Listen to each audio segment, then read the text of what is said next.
कभी कभी हमने अक्सर ऐसा देखा हुआ है कि जो थोड़ी सी जानकारी या अपूर्ण जानकारी वो कितनी खतरनाक होती है और कितनी गलत होती है। क्योंकि ज़्यादातर मामलों में मैंने ये देखा हुआ है कि जो आधी जानकारी किसी को मिलती है या किसी के कोई भी कारण हो सकता है, मैं उन कारण पे डिस्कस नहीं करूंगा, लेकिन अगर जो कोई भी कारण रहते हुए भी अगर जो उनकी कोई अपूर्ण जानकारी या आधी अधूरी जानकारी अगर जो मिल गई है वो कहाँ हद तक कितनी खतरनाक हो सकती है। आज हम इसी विषय पर चर्चा करेंगे। क्या चार्जशीट क्वेश्चनिंग में कब जाना चाहिए और क्यों जाना चाहिए, और क्या हर वक्त कभी भी किसी भी समय क्या हम चार्जशीट क्वेश्चनिंग के लिए हम हाईकोर्ट के सामने यानी कि माननीय उच्च न्यायालय के सामने क्या हम अपनी याचिका प्रस्तुत कर सकते हैं, जिसमें हम अपना निवेदन करेंगे कि जो पुलिस के द्वारा जो जांच की गई है, जांच करने के उपरांत जो अपना आरोप पत्र यानी कि जो चार्जशीट माननीय न्यायालय के समक्ष जो पेश किया गया है वो बिल्कुल गलत है, असत्य है और एवं अपूर्ण है। क्या इस आधार पे क्या कभी भी जो तथ्य या जो मटेरियल या दूसरे शब्दों में और हम कह सकते हैं कि क्या हमारे द्वारा जो साक्ष्य और जो दस्तावेज विवेचक को प्रस्तुत किए गए थे उसने संलग्न करके जो चार्जशीट की यानी कि जो केस डायरी बनाई है उसमें उसने संलग्न नहीं किया है, या संलग्न किया भी है तो उसको दूसरी तरीके से प्रस्तुत किया गया है, उसको तोड़ मरोड़ के पेश किए गए। तो ये सारे तथ्य, ये सारे फैक्ट अगर जो आपकी पत्रावली यानी कि जो आपका जो केस है, आपकी जो फाइल है, उसमें अगर जिस चीज़ पाई जाती है तो क्या हम ये उच्च न्यायालय के सामने अगर जो क्या हम उसमें हम ये बता सकते हैं। बताने का तरीका या तो हम उसके रिट में जाएंगे या फिर हम उसके 482 जो यानी कि जो अब तक सीआरपीसी में जो प्रोविज़न लाई करते थे उसमें हम माननीय उच्च न्यायालय के समक्ष हम अपनी बात को रख सकते हैं और प्रस्तुत कर सकते हैं। अब प्रश्न ये उठता है कि क्या जो समस्या, जो भी डिफेक्ट या जो भी कमी हमारी जो निचली अदालत में जो पत्रावली है उसमें रह गई है, तो क्या हम कभी भी किसी भी समय उच्च न्यायालय के समक्ष हम प्रस्तुत करके हम अपनी बात को कह सकते हैं। तो इसमें एक चीज़ अवश्य ध्यान देने वाली बात यह है कि अगर जो आपकी पत्रावली या फाइल में जो भी तथ्य या जो भी एविडेंस जो आपने प्रस्तुत किए गए हैं वो विवेचक ने यानी कि इन्वेस्टिगेटर ने, आईओ ने, वो उन्होंने अपनी जो केस डायरी थे उसमें संलग्न नहीं किया हुआ है। अगर जो किसी ने प्ली ऑफ एलिबाई यानी कि जब घटना के समय जो भी घटना कारित की गई हो, जरूरी नहीं कि 498A हो या कोई भी क्रिमिनल केस हो या कोई भी किसी भी ऑफेंस में अगर जो उस घटना के समय अगर जो वो व्यक्ति जो भी एक्यूज्ड पर्सन जिसको बनाया गया है वो घटना के समय वहाँ पे उपस्थित नहीं था, तो ऐसी इस स्थिति में अब उसको क्या करना चाहिए। हमने आईओ को पेपर भी प्रोवाइड करा है, हमने सीडी भी दी जिसमें हम कैमरे में यानी कि जो हम कभी ऑफिस में थे या किसी अन्य स्थान पे थे जहाँ पे एक कैमरे की निगरानी में हम वहाँ पे उपस्थित होते दिखाई भी दिए हैं। ये साक्ष्य और ये महत्वपूर्ण दस्तावेज के तरीके से हमने जो आईओ को दिया, लेकिन उसने अपने केस डायरी में संलग्न नहीं किया। जो केस डायरी में संलग्न नहीं किया तो जाहिर से तौर पर वो माननीय न्यायालय के समक्ष जो केस डायरी जो चार्जशीट के रूप में जो गई है उसमें भी वो उस तरीके के जो साक्ष्य अंकित नहीं होंगे। केस डायरी माननीय न्यायालय के समक्ष आई है तो माननीय न्यायालय उस पर संज्ञान लेते हुए आगे की प्रोसीडिंग अडॉप्ट कर देते हैं। अब ध्यान देने वाली बात यह है कि कब और किस समय हम माननीय उच्च न्यायालय के समक्ष हम अपनी बात को प्रस्तुत कर सकते हैं।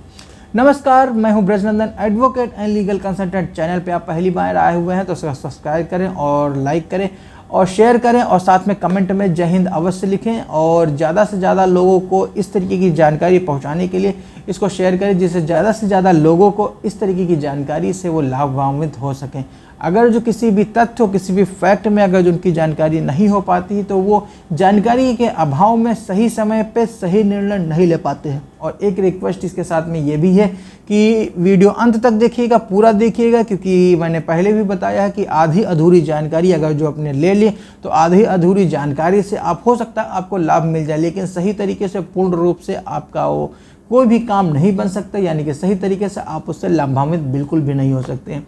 तो कहने का सेंस ये है कि अगर जो आपने चार्जशीट क्वेश्चनिंग के लिए अगर जो हाई कोर्ट में यानी कि माननीय उच्च न्यायालय के समक्ष आपने याचिका प्रस्तुत की है और उस याचिका में आप अपने अपने तथ्य और अपने फैक्ट को अंकित करते हुए प्रेयर किया है कि जो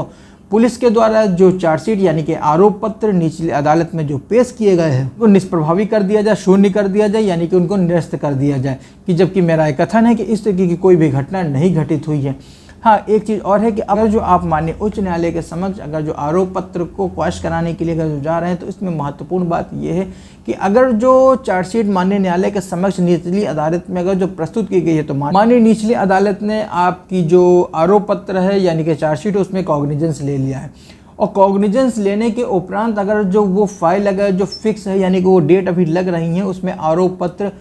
प्रेषित होने के उपरांत अगर उसमें चार्ज फ्रेमिंग यानी कि चार्ज फ्रेम करने के लिए अगर जो पत्रावली अगर जो पेंडिंग है,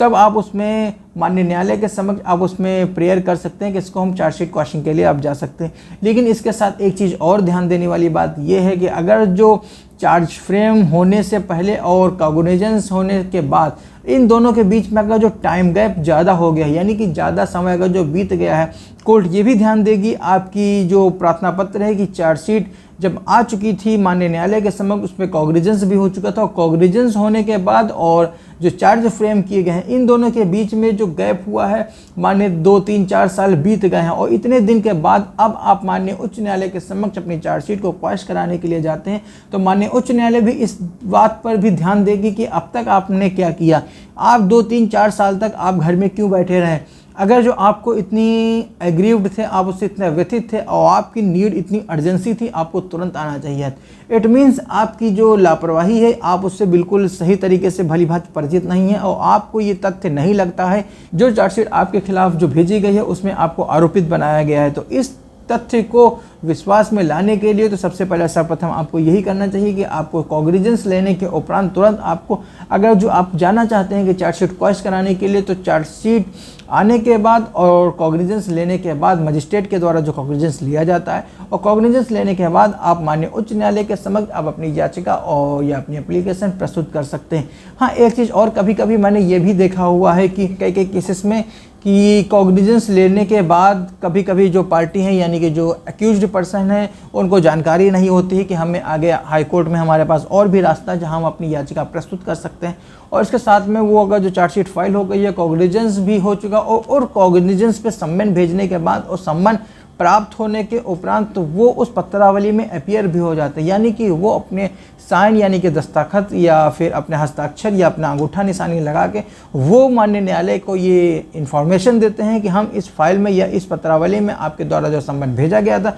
हम उस पर अपीयर आ गए हुए हैं। अब अपीयर होने के बाद अगर जो 2, 3, 4 साल तक अब माननीय उच्च न्यायालय के समक्ष आप अपनी चार्जशीट क्वेश्चन के लिए आप प्रेयर नहीं करते हैं, तो इट मीन्स आपको ये चीज़ कहीं तरीके से कोई भी गलत नहीं लगता है कि जो आपके खिलाफ जो विवेचना की गई है वो गलत की गई है। तो अगर जो आपने इस 2-3 साल तक आप इंतज़ार करते रहे कि हम आगे जाके फिर हम आगे अपनी याचिका प्रस्तुत करेंगे, तो इस तरीके का अगर जो आपने एक्टिविटी किया तो ये आपके लिए नुकसानदायक हो सकता है।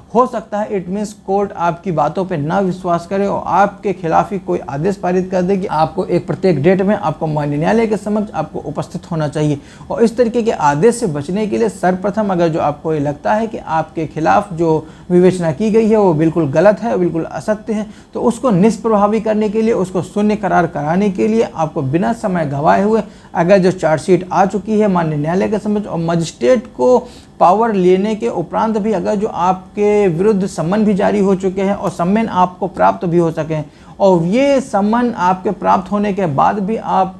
एक चीज़ और ध्यान देने वाली बात है, सम्मन प्राप्त हुए तो चलो ठीक है, सम्मन प्राप्त होने के बाद भी आपने गुड फेथ में आके पत्रावली पे उपस्थित आए, उस पर आपने अपने हस्ताक्षर और या अंगूठा निशानी जो भी आप लगाते हो वो आपने अंकित करके माननीय न्यायालय को ये आपने इन्फॉर्मेशन दे दिया कि हम इस पत्रावली में जो सच एंड सच केसेस में आपने इस सच एंड सच पर्सन को आपने जो कॉल किया था, जो बुलाया था, हम उसमें आ गए हैं, वो अपीयर हुए हैं। और इसके साथ में अगर जो 2, 3, 4 साल बीत जाते हैं, चार्ज फ्रेम नहीं हो पाते, क्योंकि ज़्यादातर मामलों में, क्योंकि कभी कभी मैंने ये भी देखा हुआ है कि कॉग्निजेंस लेने के बाद और सम्मन भेजने के बाद और फिर भी 3, 4, 5 साल बीत जाते हैं और उसके बाद कहीं चार्ज फ्रेम होने की स्थिति आ पाती है। तो ऐसे स्थिति और ऐसे परिस्थितियों को ध्यान में रखते हुए इस तरीके के तथ्य, इस तरीके की जो एक्टिविटी हैं उनसे आपको बचना चाहिए, क्योंकि वही मैंने इसीलिए सबसे पहले बताया था कि अगर जो आपने इस सारे तथ्य को, सारे फैक्ट को सही तरीके से कंसीडर किया तभी आपको फ़ायदा मिल सकता है। आज का वीडियो इतना ही है, यहीं तक ही है। मिलते हैं किसी और एक वीडियो में एक नई इन्फॉर्मेशन के साथ, एक नई जानकारी के साथ, एक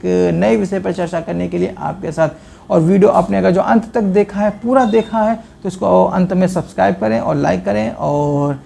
जय हिंद अवश्य लिखें कमेंट में, और दूसरों लोगों तक ऐसी ही जानकारी पहुंचाने के लिए इसको शेयर अवश्य करें, जिससे और लोगों को भी इस तरीके के वीडियो में, इस तरीके की जानकारी से उनको फ़ायदा मिल सके। तब तक के लिए हंसते रहिए, मुस्कुराते रहिए, और हाँ, वीडियो अंत तक देखने के लिए प्रेम पूर्वक धन्यवाद। जय हिंद।